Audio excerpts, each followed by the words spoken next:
Hey, what's up, Solo? You got some applause now, Paula. You just keep upping the production value, you know. Look, that? I'm trying. You know how I You're do. doing big I'm things. trying. Yeah, I'll be trying every once in a while, trying to get it together. Okay, as I try and get myself together. Okay, how you doing, Solo? I'm good. I'm doing better now that I'm in the room with you again. I feel like it's been too long. What is this, the 13th episode? It really is. Yeah. It's a long time. It's been a long time. Welcome, everyone. It's been a long time. Yeah, since you and I have been able to collab and do this together, right? This year has been a character builder, hasn't it? I know. It has. Life is lifing. Life is lifing. Life is lifing. It's like life is like a box of chocolates. When you get the box of chocolates that you're like, look, I'm only looking for the caramels, and I'm getting a bunch of those strawberry ones. Yeah.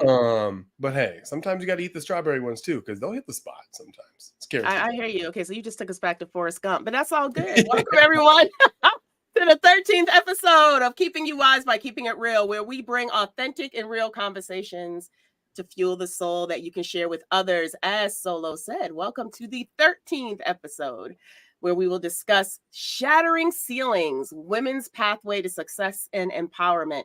My name is Paula Bell, and I am joined by my co-host, Solo. And as you heard, we're excited about this particular episode. We got some phenomenal guests coming on to share some stories and journeys. But before we do that, I always have to do my disclaimers. Number one, we are not therapists and will not offer any medical advice. We are not trained, qualified, or able to diagnose or treat any form of mental illness or disorder. And some topics may be triggering, so be aware of that. The purpose of this video cast is to have real and authentic conversation that provides wisdom to us all. So please interact with us via chat. We would love to hear your comments and your thoughts. I will be monitoring the chat. We are live on 3 platforms. We are live on LinkedIn, YouTube, and Instagram. Oh, nice. And so, yeah, we got Insta now. We're on Insta now. We're official. Insta official. Official. Yes, we are official. So this episode, they run about 45 to 60 minutes, max 60 minutes long. They're real laid back. We do like when the audience engages with us. So please ask your questions. These segments are aired monthly, and we have guest speakers that speak on a wide array of topics from mental health, self-improvement, entrepreneurship, career development, and more. Make sure to subscribe to our channel so you get notifications when we go live. Definitely YouTube, Life Coach Sensei. And also on LinkedIn, you can follow me, Paula Bell. So let's go ahead and jump in. Solo, who do we have joining us today? I'm excited because we have a panel. We have 3 brilliant ladies joining us today. The first in which is Andrea Wilson. She's a certified IT business analyst, experienced in gathering requirements, developing process models, quality assurance testing, and process improvement with a commitment to optimizing organizational success. And she has a ton of experience doing it.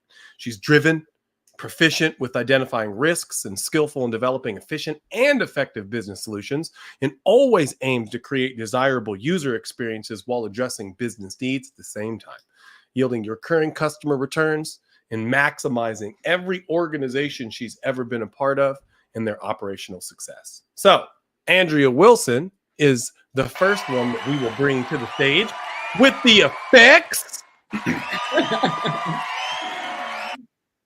Hello, Chris. Hello, Paula. Hello. Good evening. Good evening. Next up, we also have Beverly Sudbury. She's a successful IT professional with more than 20 years of professional experience in information technology systems, having extensive knowledge of the entire software lifecycle. Brilliant. For the last 6 years, she's focused her attention towards a business analyst career, performing as a business analyst for a large international retail bank, a huge international retail bank, actually. And she is successful in providing competitive and regulatory enhancements to critical operations of the bank to help to secure market advantages and customer loyalty for said bank. We will not say the bank because it is a big deal, but an analytical, organized, and detailed-oriented person, Beverly, who has had a passion to find successful, valuable, and quality solutions for business improvements her entire career. So let's welcome Beverly onto the stage as well. Hello. Hey, Beverly. Good to be here. And last but not least, we have Disha Trivedi. Is a business analyst. She's a consultant who deeply believes in the power of business analysis done right.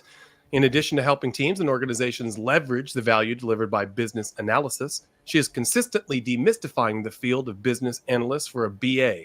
For more than a decade of working as a BA/product owner, she has worked in a variety of domains. In addition to business analysts and agile topics, she enjoys presenting about the Sparks Enterprise Architecture Modeling Tool. Very impressed that I was able to get that out. Say that 5 times fast, I dare you. And Disha holds more letters than the alphabet. Extremely educated. She does. CBAP, DTOGAF9, PSPO, PSM, and ACBA certifications. So let's welcome Disha to the stage as well. Ladies, I will say that your experience is intimidatingly awesome. I hope that I did it justice. I apologize if I didn't, but thank you all for joining us today. And Paula, thank you for allowing me to be a part of the conversation. I've always found that women empowerment for me has just been natural. I grew up in a family where my grandmother was the matriarchy. She was the boss. What are you having for dinner? Ask Grammy. Can we go to the park? Ask Grammy. What are we doing today? Ask Grammy. So the thought of just women not being empowered, not being leaders, not being like the head of the family has always been somewhat foreign to me. But when I get into these situations, I see how difficult it is for you ladies comparative to, in a lot of ways, the privilege that I get just because of my birth gender. And it just kind of, for all intents and purposes, pisses me off. Can I say that? Pisses me off. So I appreciate being a part of this conversation because I more than anything would love to know how I can help and really be an ally in this journey when it comes to pathways to success and empowerment for you women, because my family wouldn't run any other way. So just wanted to say that. Well, that's a great beginning and intro into, let's hear from our panelists, and anyone can go first, but can you just share with us how you define who you are? Because that's not an easy thing for many people to do. So if somebody were to ask, who are you? What would you say? I'll take a shot at that one. So I see myself as someone who's made up of a lot of different parts. And some days, some parts get to shine, and other days, it's some other parts.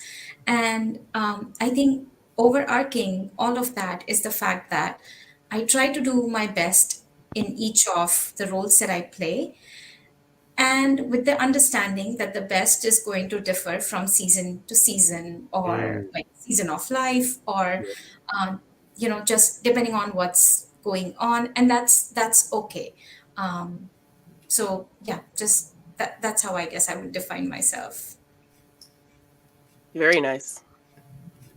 I like it. I heard driven, but forgiving, right? You can forgive yourself for this one day and recognize that you shined in this way. You can forgive yourself for something else another day, and then look at yourself and still see the shine. And that's something that I think is important in a woman, because if you're in the business place, and in a lot of places, you don't get the same respect that our male counterparts do, and you have to demand it sometimes, and it can be very tiring. But I look at my mother, who is a single mother of 7. I didn't come from the best background, but she instilled what she needed in me.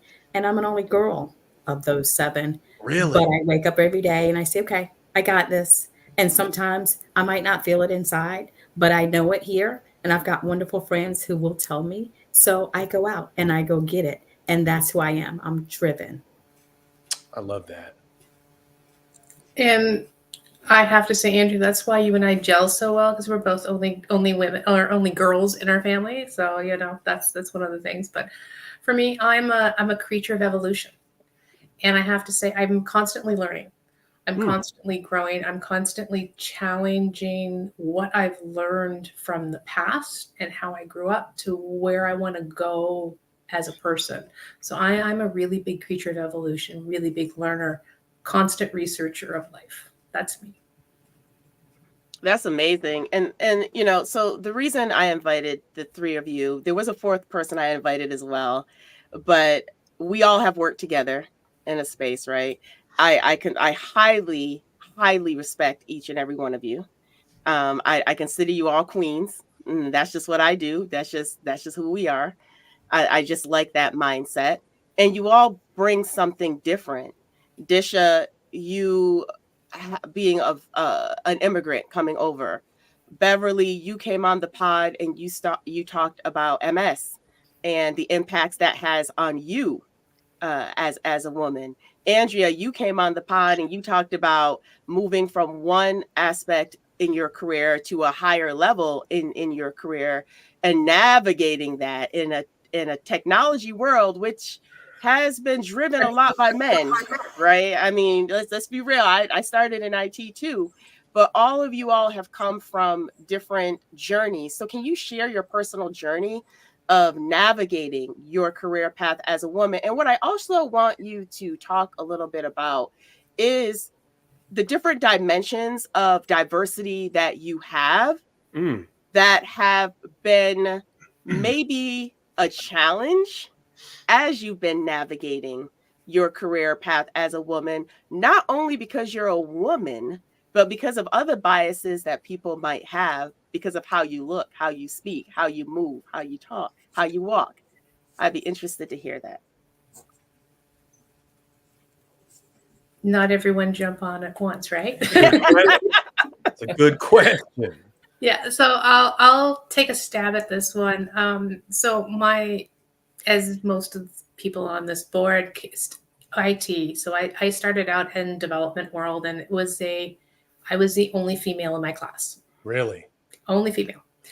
And everyone kept saying, why do you want to be a developer? And I said, because I like it. It's challenging. Right. But why do you want to be challenged? Because I like to be challenged. So from the get-go in my professional career, it was something that I started out in a male-dominated world, which really wasn't different for me because I grew up in a male-dominated house. I had, 4 brothers, so it was, very male-dominated around me. And I thought it wasn't going to be a big challenge. Boy, was I wrong. Really? And it was not just a big challenge from the men. It was also a big challenge from the women. Because we're talking back, I'm going to date myself a little bit, back in like 1995. And at that point in time, if you were a woman in IT, if you didn't play the same role as a man and acted like a man, you didn't get promotions. Plain and simple. You didn't get looked at. You didn't get considered. And quite often, you didn't even get respected to come up and say, I see a problem. It was like, yeah, okay, whatever. And they push you aside. So I had a very challenging career starting out and had to learn how to play that role. And I spent a lot of my career trying to fit in because of the fact that I was in a very male-dominated, world. And it wasn't really until many years later, and I do mean many years, it was after one of my coworkers said to me, I couldn't understand why you were so stern on the calls. You intrigued me and I wanted to know more about you. And I went, stern? What do you mean? Yeah, stern. He explained to me, you really were driven on the calls. You were very forceful on the calls, not in a bad way, but you were trying to prove that you could manage this. And at that point I said, that's not how I want to be. I need to reevaluate myself. And that's when I started really going in deep and trying to figure out how to help make this world a better place for women, especially in IT. And that's when I started doing things like talking out, speaking up for the women, or even just underdogs in general, people that were being seen more as weak in the IT world. And that's how my career kind of evolved. Now it's at the point where I'm highly respected for what I do. Nice. I am getting those promotions. I'm getting those things, but it took a lot of work, and it takes a lot of making sure people understand you're not coming from a place of negativity, especially if you get emotional about something, because that's seen as a weakness or as a negative thing. It's not. It's showing passion. It's showing that you care about something. It's showing that you want to be involved and you want to improve things and make things better. So I'd have to say my evolution has been really interesting in the fact that I did start out playing the game. I was at one point, one job I worked, I was sitting there after work shooting shots with the guys, 2 hours shooting shots, and that because that's what they did. And so I played that game, and I think it's a sad world when women have to do that, because I think it's women being who they are not, right, and not permitting women to shine and bring the value that they can bring and who they are. Mm-hmm. Beverly, if you don't mind me asking before we move on, like Sure. if you could time travel back to that 1995 self in that meeting, what would you have told you then? Like, what would your one-on-one with you be like on how to maybe cut some of the corners so it wouldn't take so long? Or is there no shortcuts? Is it just being unapologetically your best you and being okay with it? What do you think? I'll be honest with you. There's been a big evolution, even in the IT world, that has allowed women to come to the front. I got you. And at that time when I was starting out, there was, even if I stood up, it wouldn't have been well accepted. Just I mean, I did stand up a couple environment. times, you know, but it wasn't well accepted. It's something that I would have told myself to not just sit back and do that mimicking of what the men do, but also start planting the seeds to try to figure out how to make women more accepted in the world, which I didn't do back in those days because I didn't know how critical it would be to do that. It wasn't until the much later years when I said, you know what, you got to stand up for people. You got to start pushing. That's awesome. How about you and Andrea? What do you think as far as how you've navigated your career in incorporating any diversity dimensions you want to incorporate?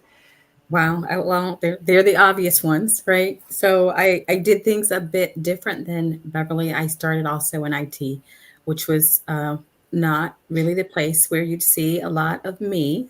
Right. There weren't a lot of women in the room, definitely not women of color.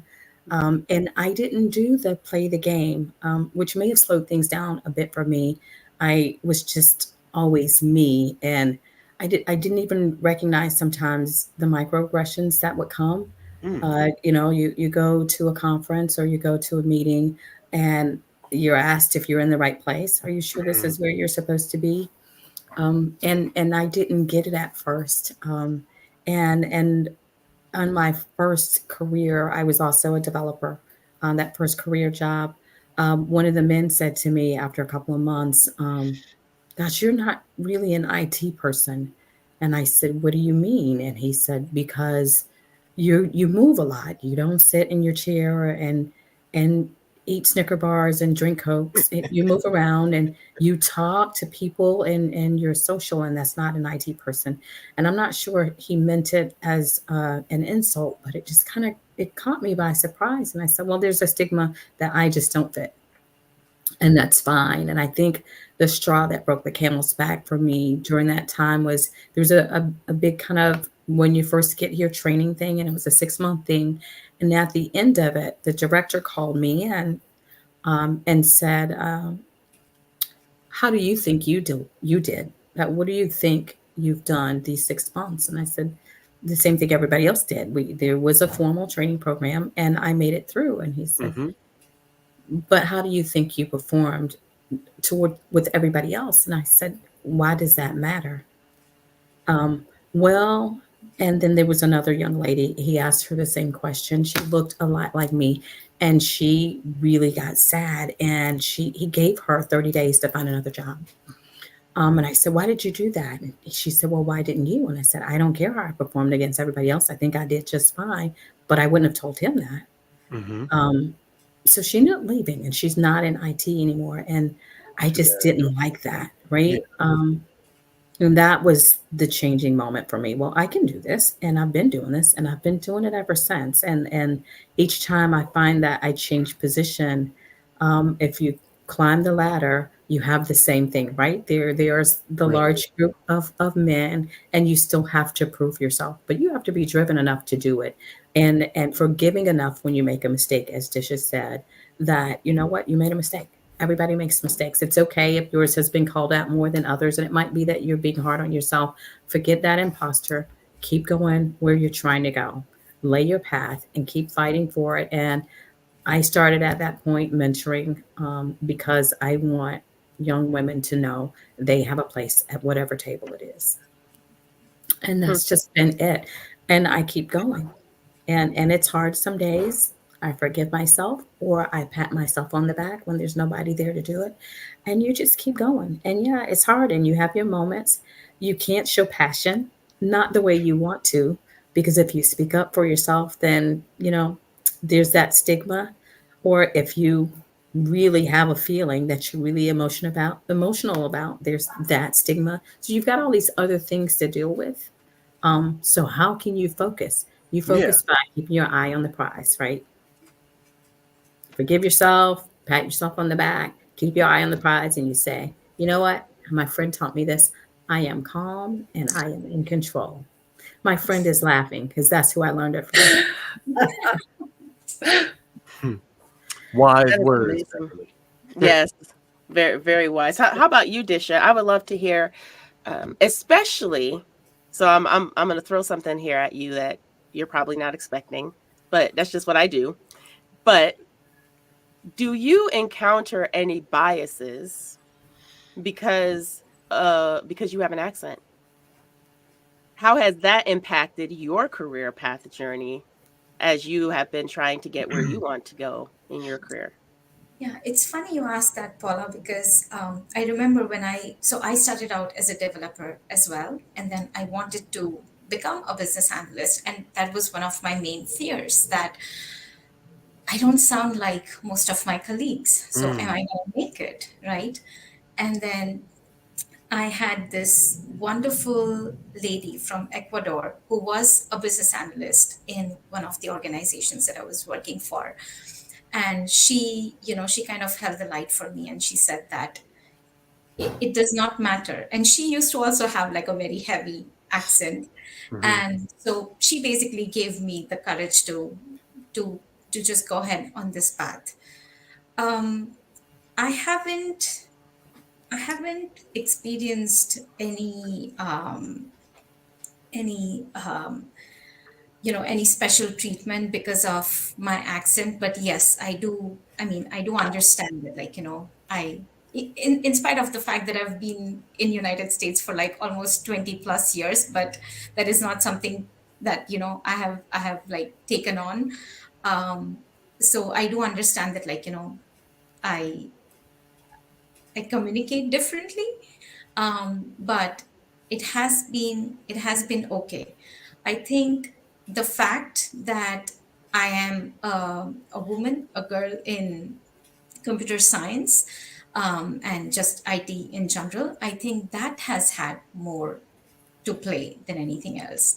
And it's funny because as Andrea was sharing her experience, I could just, we could just like switch roles right there. Like, it was like similar story and similar experience. And just like you said, Andrea, that like, I mean, I acknowledge that it exists, but I don't let it drive, my actions or, how my career is going.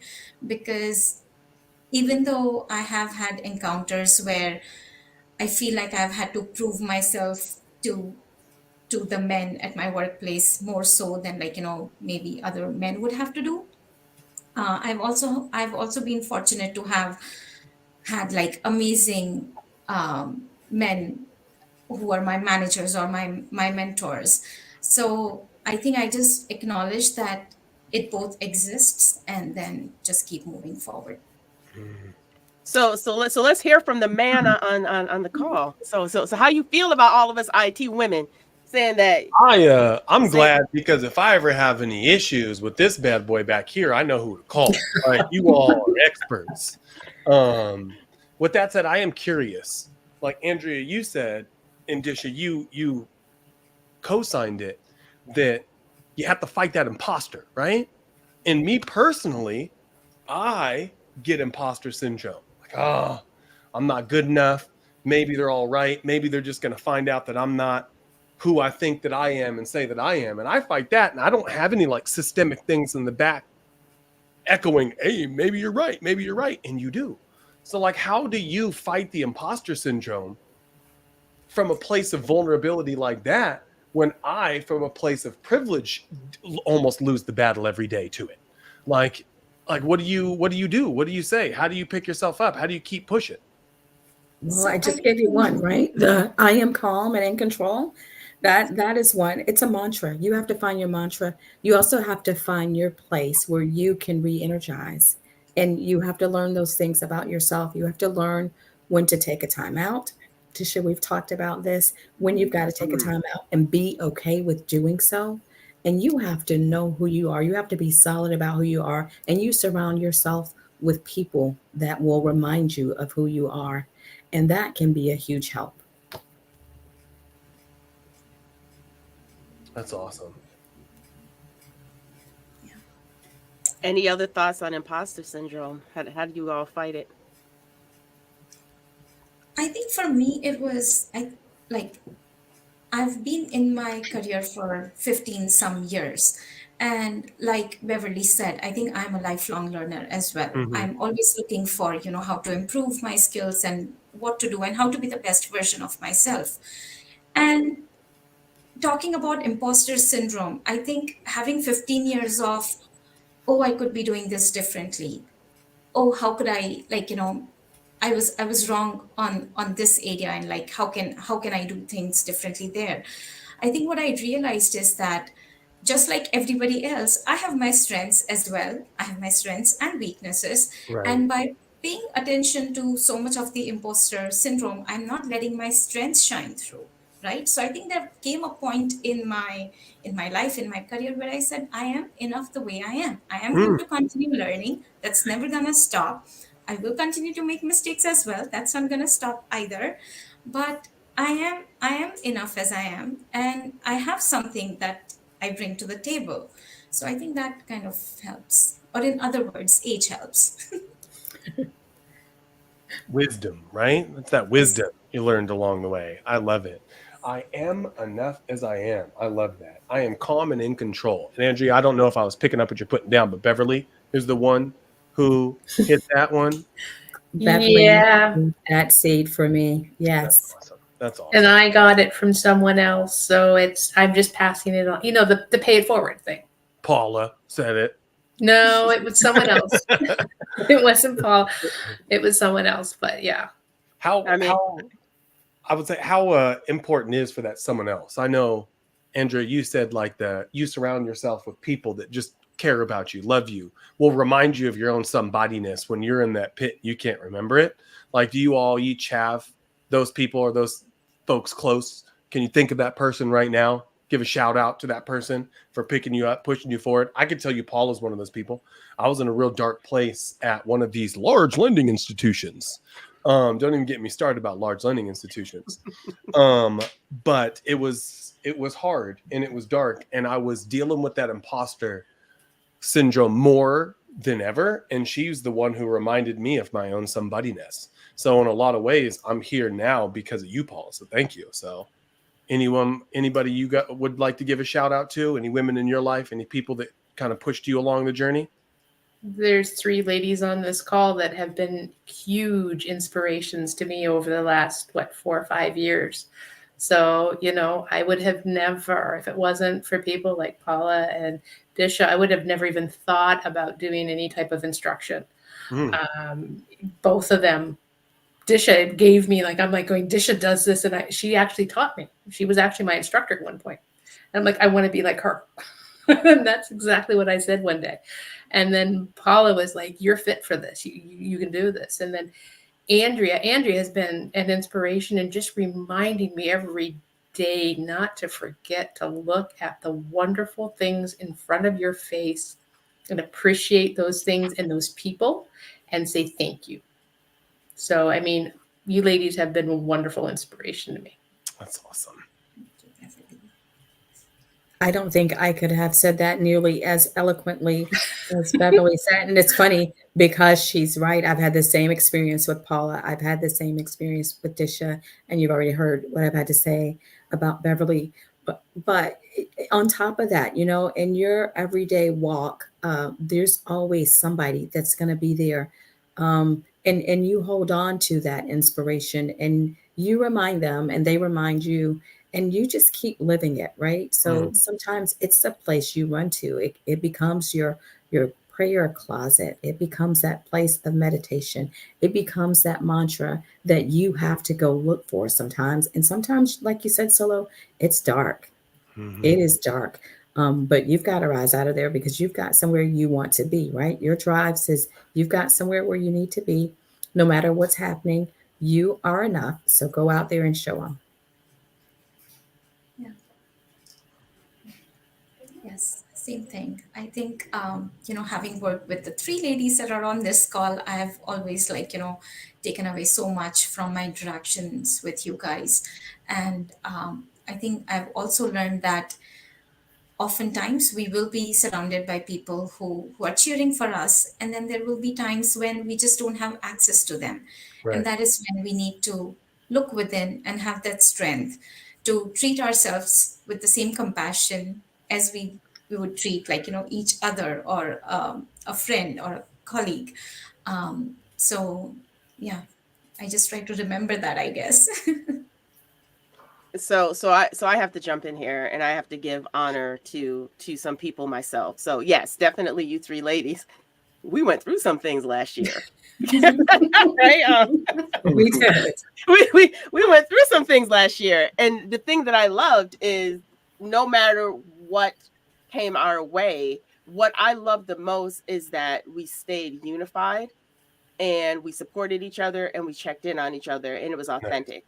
Right? A lot of times in my career, I've not always had that experience with women.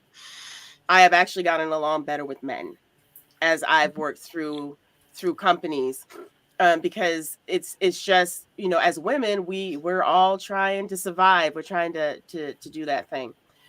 Chris, I've got to give you your roses as well. So the mastermind group that I started back in 2016, that's still going, is that's a huge place of accountability for me because I remember back in 2016 where I was going to shut down my business. And it was people like Chris that was telling me you can't do that because I was just ready to throw in the towel. I was ready to just be done. And Chris has been that person who, see, it's so hard for me to call you Solo because I'm so used to calling you Chris. Oh, good. Yeah. It's so Solo has always been that person who I knew that I could send a text to or I could reach out to. And we can be very vulnerable, like just really tell each other what we're feeling from a career perspective. And even personally, when you've had things that have happened, deaths in your family and stuff like that, just knowing that you had the support of the MEC and others around you who could help you through that. And Solo is the same. He will support you no matter what you're doing. If he loves what you're doing, he's going to support you. He's going to become a client. He's going to tell people that they need to check you out. He's that true supporter. So, and I don't think we do enough of this where we give each other our roses intentionally, right? I just don't think we do enough of it. We need to tell people. And I was actually going to make this a Facebook post today. Tell one person this week how much they mean to you. I'm just asking you to just tell one because you don't know if we're going to be here tomorrow. Yeah. You don't know if they're going to be here tomorrow. Hey, you don't even know if you're going to be here today. So you may as well give people their roses while you have that opportunity. So I just thought that was so beautiful that you did that, Chris. Hey, organic. Lord works in mysterious ways, right? Don't he know? Don't he know? Won't he do it? I was in the gym the other day. You ladies might not be able to tell, but I'm like extremely swole, super handsome. And I was just teasing. Very modest too, right? Very modest. Extremely. I'm just teasing. But I was in the gym the other day, and this like super huge, like these bodybuilder people, super jack guy. He like looks at his buddy and he's like, "Hey, help me fail." And I just thought that was so interesting, right? Like this biggest guy I've ever seen in my life knew that for him to get any bigger, any better, any stronger, he was going to have to fail. He was going to have to pick up more than he could handle and drop it on his chest. He'd have to be sore. He'd probably be screaming and crying. And he asked his buddy to help him fail, knowing that when the bar got too heavy, knowing when it was too much, he was going to need somebody that he trusted, that he cared about, who has his back to help lift that bar off him. Because the only way to grow is to add more weight. But the only way to lift that weight is to just rely on a trusted friend to lift the bar off you. And I just thought that that's so appropriate. And I appreciate you, Paula, for being my spotter. And I think we all can appreciate each other for being our own spotter. So thank you, ladies, for that. Disha had such a great comment there. And she started this earlier with that compassion for self, right? You can go and you can work and you can spot other people and you're giving them that power, right? But you get your own power too from watering those other plants, right? That's a good So point. really cool, Disha, to remember to have compassion for yourself, forgive yourself for whatever's going on. Things will happen. You will sometimes be in a place where there is no empowerment. There is barely anybody that will help. And as a woman in IT, sometimes that's it. Sometimes somebody's waiting for you to fail. Wow. And the expectation might already be there. And it's not that they want you to. The expectation was just there from the beginning. And Right. you have to really love on yourself to work through, okay, I got this. I can do this. And you just educate yourself and you keep going and you keep going and you will land somewhere. It's a cycle. You'll have to come back to that. But remembering to be forgiving for yourself, I think, is a big part of your own self-empowerment. You know, you said something there that hit me. Somebody is actually going to want you to fail. Do you all know I've actually had people in my career where they set out to want me to fail? Really fail. This was not being intentional. They were being intentional about it. It was pretty much sabotage, right? That's crazy. But you know where it was at, Solo. I know. So, and actually, I truly believe you can relate to this as well as setting you up for your downfall. And there might be people listening to this video cast live, or they might listen to it later. Can we go a little bit deeper on how do you navigate people who are setting you up, intentionally setting you up for your downfall? And how do you not let that get into your mind and take you off path? Because I do believe some people struggle with this and maybe struggling with this now. So how can we help our fellow kings and queens out there to not fall to that? What advice you have? And Solo, I would love to hear from a men's perspective too. So jump in as well. I want to learn from you all. How do you do that? Because I'm still trying to figure that out. Disha, what do you think? Or Beverly? Sorry. No, go ahead, Disha. It's all you, Disha. It's all you. I would start by saying that by accepting and acknowledging that it's going to happen, and when it happens, it is going to be hard, right? It's going to be very, very hard because most likely, even though you are not looking at that person, you're not looking up to that person as a role model or something, they carry some amount of significance and what they think is important to you, right? So it's going to hit hard, right? We don't know for how long it's going to linger on, but it is going to hit hard. So there will be that phase where when you are going through that self-doubt and you're trying to assess whether like how right they were or whatever. But then this is about coming back to believing in yourself. And I understand that it's hard when you have so many opposite voices speaking around you, when you don't necessarily have the positive words of affirmations when you don't have your cheer group, right? So it's difficult to hear that positivity amidst all that negativity, and sometimes just lack of anything at all, right? Because like people are not going to run and come support you right away. So in those moments, I think I hope that all of us can go back to our internal strength, and like I just plainly said, like believing in ourselves, leaning into the strengths that we have, and just going forward with that. Because um because for one, nobody is perfect, and just because one person has this opinion doesn't mean that that's the reality, right?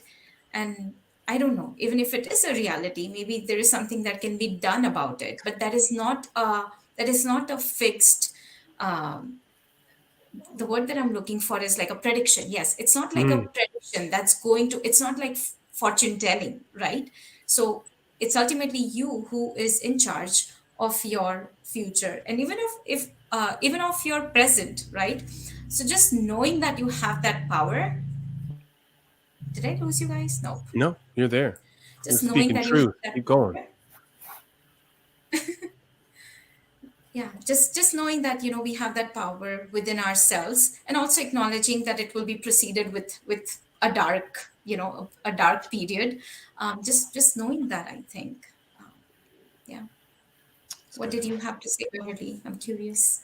Well, it's kind of along the lines what you said about believing in yourself. And the same person who told me the whole I'm calm and in control thing also constantly reminds me, yeah, there's people out there that are going to want you to fail, and they're going to have opinions about you. But remember, their opinions about you are their feelings about you. They're not your truth. Right. They're not what you know about you. They're Yeah. not what you know about what you can do. It's their opinion. And their opinion really doesn't matter and doesn't change what you know inside you. So even though they're trying to set you up to fail, and even if they succeed, you know what you can do, and have faith and strength in that, very much like what Disha said about having the belief in yourself. But just remember, other people's opinions are their opinions. It has nothing to do with you. Yeah, you said it So right, that it's not your truth, right? It's Yeah, not that your truth. Yeah. is their opinion. Yes, absolutely. so good. I Andrea? think I've heard it called false evidence appearing real. When I was younger, I started this IT journey fairly young, and when I finally got in that situation where I was moving ahead, and then you're set up for your downfall. The thing that halted me was fear. Mm. And I struggled with that, and I actually left a job because of it. And then I'd rebuild somewhere else, and I had to learn that my fear is not necessarily the truth. It's false evidence appearing real, and folks are entitled to their opinion. We hear it all the time. Everybody's got one, and they have their opinion for whatever reason, and their perception is what's real for them, but you can't make that what's real for you. Right. So you've got to hone in on who you are, know who you are and where you're going. And even if, they dig that ditch and you fall in it, there was a lesson to be learned there. So when you move on, you're moving on solid ground. And when it comes back, it will, maybe in a different form, maybe in a different person, you know how to act. And it's not always a reaction. You know how to plan, how to be calm Yeah. and in control, and not let that false evidence be your reality. Yeah. They say that God puts you through the same lesson until you get your A, right? And I've failed this lesson before. I've Yes. flunked this lesson.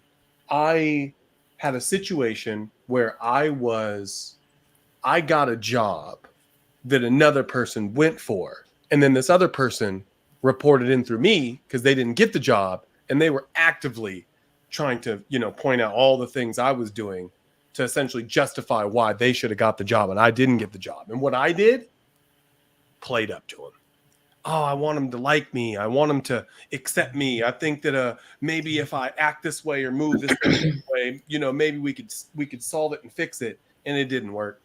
All it did is I spent half my time worried about their opinion, as opposed to just disowning their opinion and just walking in my truth. So I think that if I were to jump back and give myself some advice, it's don't play up to them.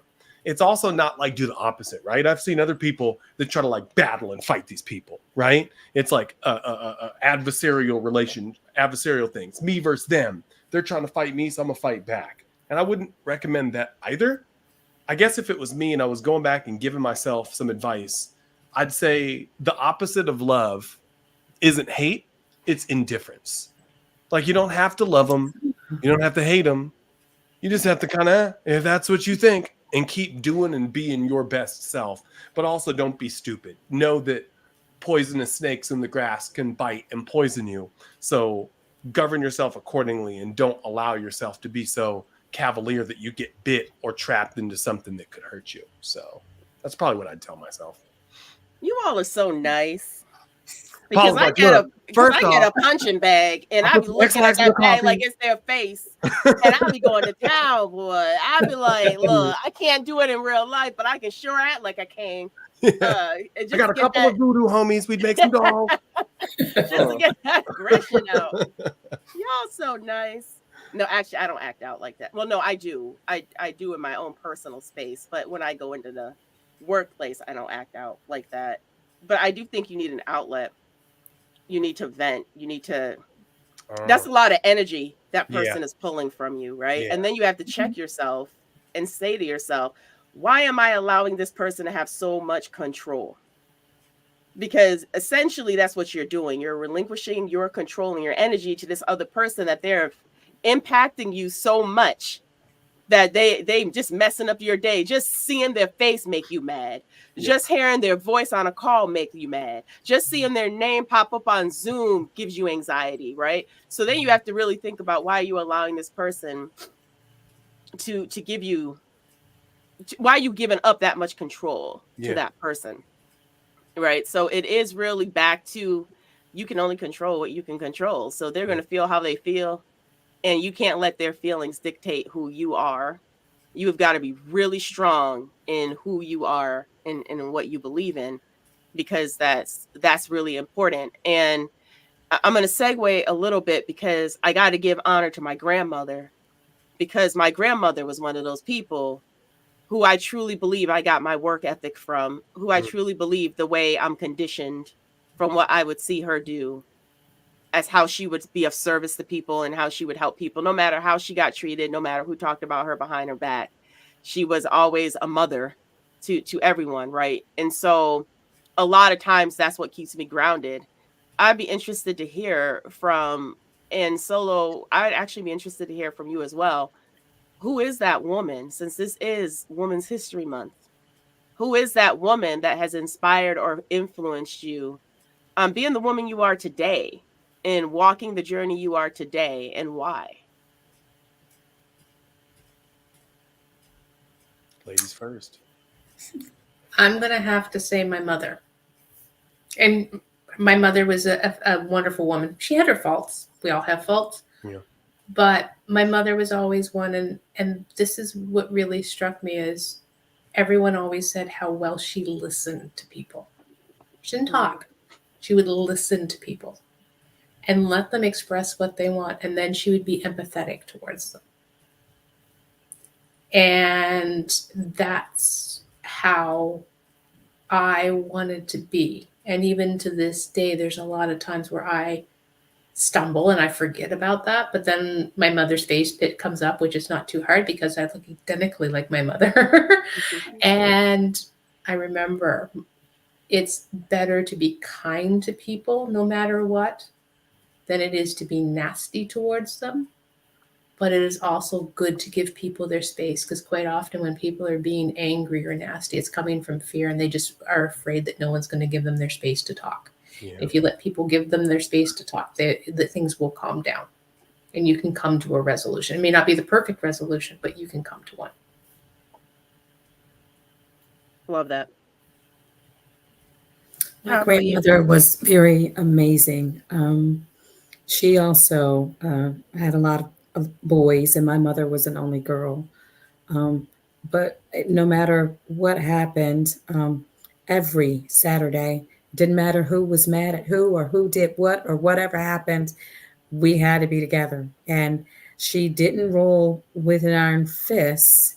Um, she didn't have a whole lot to say. She didn't use a lot of words. But she just commanded respect. She demanded respect, and it was there because it was in her walk, right? She was who she required us to be.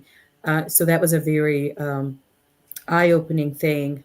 And my mother, in her own sense, having raised 6 boys herself, by herself, and all of us having our own successes, um, in the world that she lived in. It was very, my mom is a lot older.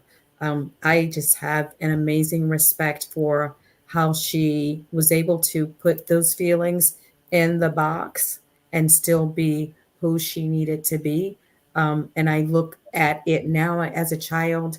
I don't remember thinking, okay, we were poor or we were less than or we were anything other than go do what you were supposed to do. And that was it.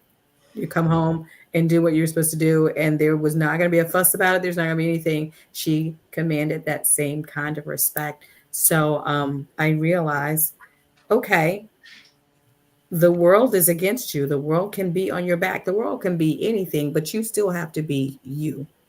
So those are 2 women in their different ways that have really played a role in who I aspire to be.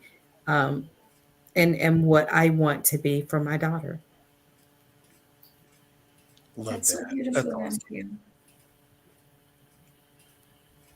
That's so beautiful. And I think, like you guys, same thing. I have my role models in my family. I think all the women, my mom, my aunts, my grandmas, my mother-in-law. I think it's because I've seen their life so closely, and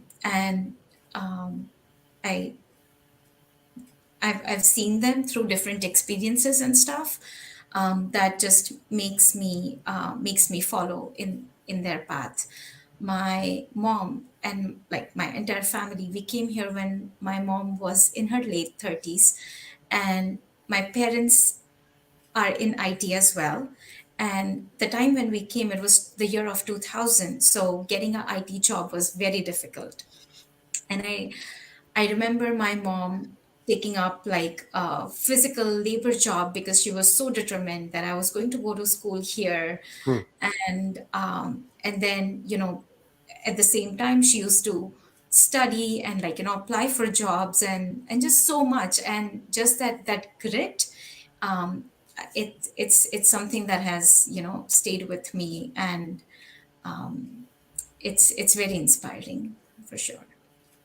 That's awesome. I'm kind of like Disha. I have had the privilege, I will say, of having a lot of strong female influences in my life. It started with Grammy, call my grandmother Grammy, Bertha Solomon, the matriarch of my family.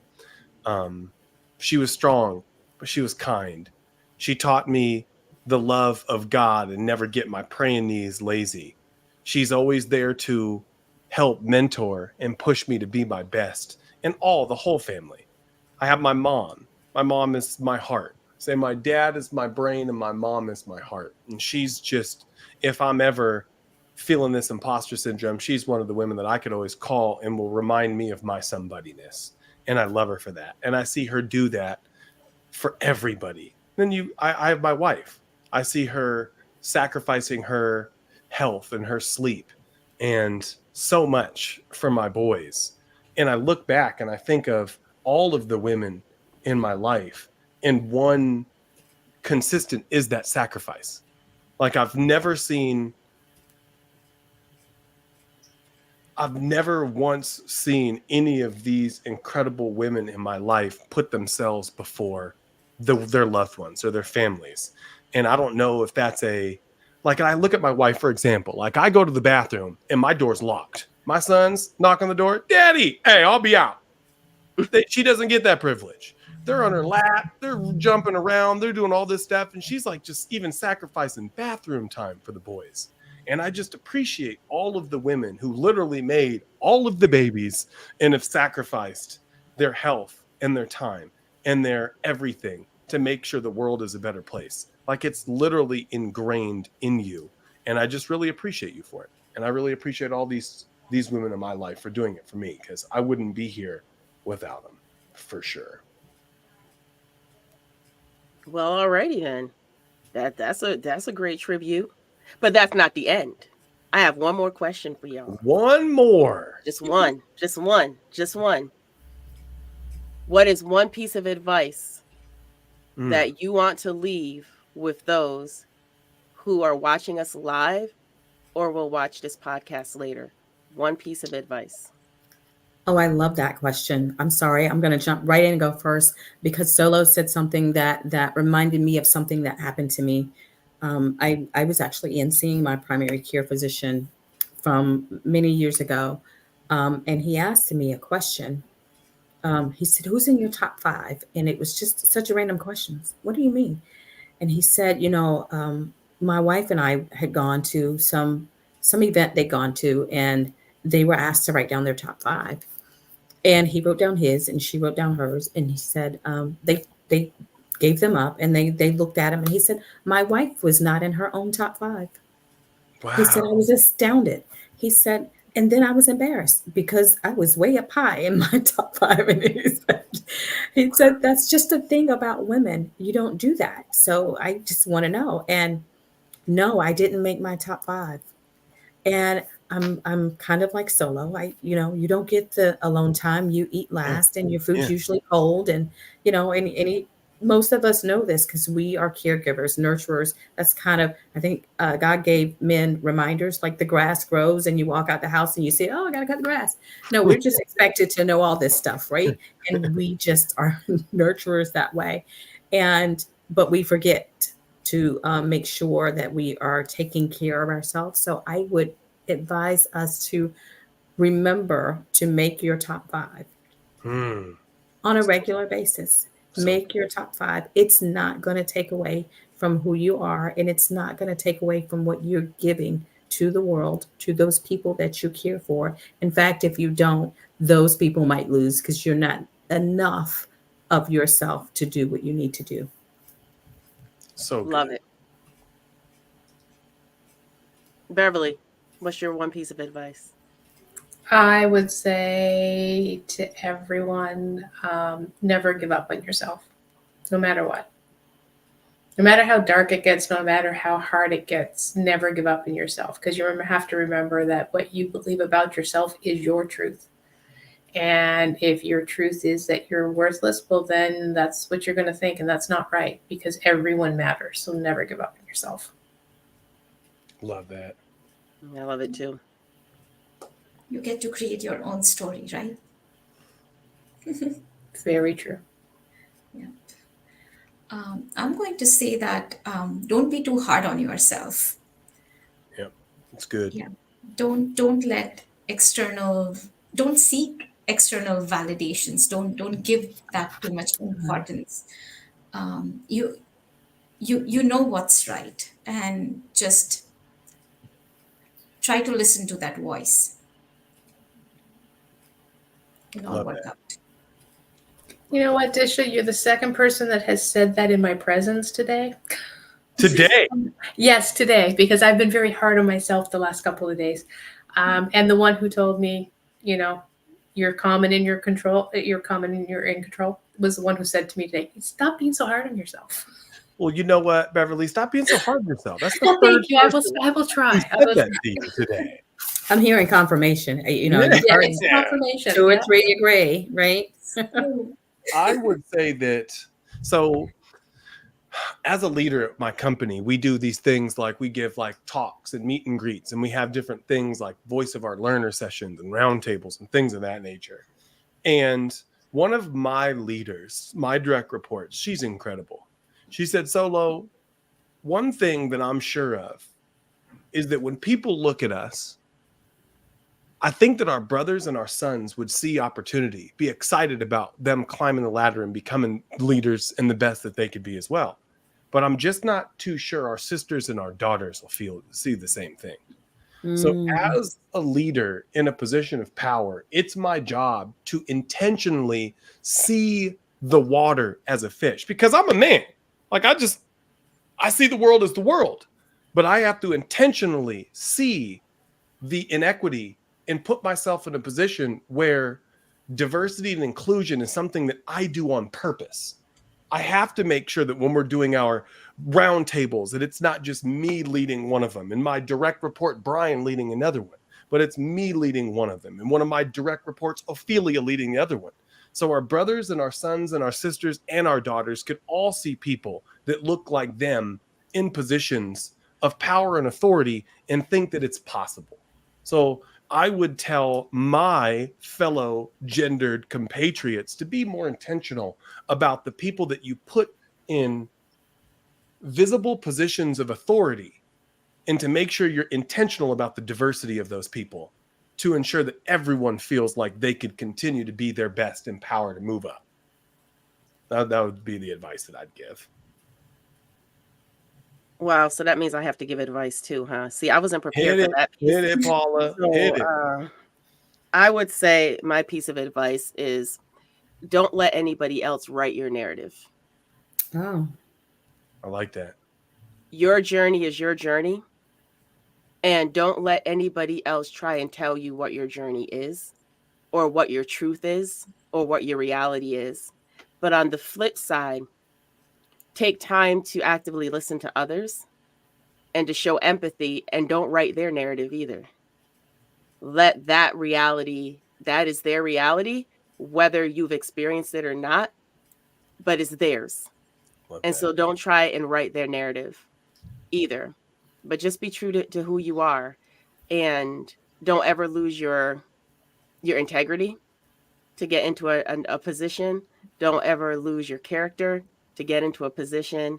Don't ever be put in those positions where those things are at risk, because at the end of the day, those are the things that define you, that make up your personal marketability, right? And you don't want anybody to take that away as hard as you've worked to get it to where it's at. So that would be my words of advice for tonight, for anyone out there. But I also want to give our guests first, thank you for being guest tonight on the Keeping You Wise by Keeping It Real podcast. But how can people who listen to this or who are watching live, how can they connect with you? I do have your LinkedIn information, but are there other ways that individuals can connect in with you as well? LinkedIn is the best place for me. same here. Same here. Same here. So for those who are listening, check them out on LinkedIn, because that is the best place to reach Disha, Andrea, and Beverly. And they are all doing great, wonderful things. They are active on LinkedIn. We all keep in contact with each other on LinkedIn, supporting each other on LinkedIn. So if you are not on LinkedIn, that is a great professional network to get involved in. As well, I would be remiss if I didn't tell you how you can stay connected with really myself, because Chris don't do much, y'all. I'm gonna hit a smoke bomb and disappear. I don't do social media. Yeah, he don't do social media no more. So here's all the social deets.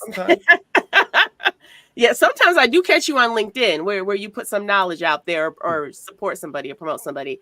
But if you want to follow, these are different ways you can follow, mainly myself on social media, but we're always open to connecting, having conversation as well. Now, this is going to be the ending of the 13th episode. I do want our panelists to please stay with me, stay with me after this as well. But it's a wrap, y'all. We hope you have enjoyed this. Oh, you got Before something? we leave, Paula, two things. First off, I need to update this picture. I got a nice AI derived picture that looks way better than this one. And second, there was a wise group of women told me one time that you don't go chasing waterfalls. Just stick to the rivers in the lakes that you're used to. Oh, Okay. He done went TLC, y'all. You just gotta stay jovial, team. Keep Was laughing. that TLC? That was What TLC, right? TLC? Okay, all right. Okay. Family. I checked myself there for a minute. Yeah. I did have the right group, right? I thought he was about to bring down something really, really deep, and he come out with TLC. It's all about the delivery. Andrea's like, don't encourage him, team. Don't encourage him. But again, thank you, ladies. Thank you all so much for joining us. It's been a pleasure. And I have a ton of notes. So I do too. I always feel so much more. I just feel like I learned more from this than anything else. So thank you all for listening today. For real. Yes. And as Solo does say, if you've never had the opportunity to hear him, he'll always say, for each one, reach one, teach one. So when you know better, you do better. So let's continue to do better. But we also should be sharing the knowledge, right? The reason Solo and I do this, we do it no matter how many people show up. We don't care about the followers. We don't really care about the audience numbers. That's not the reason why we do it. If we can just reach one person, we've done what we set out to do. And so we continue to do this because we love engaging. And as Solo said, we learn just as much as those who join us as well. Yeah. So again, thank you all for joining us for the 13th episode. We got a cool one coming up next month, whereas it's Donor Knowledge Month. That's not what it's called, but it's close enough for right now. But we're going to be talking to some very, very phenomenal people who have received organs or have given organs. So get ready for that conversation in April. But until then, y'all, we out.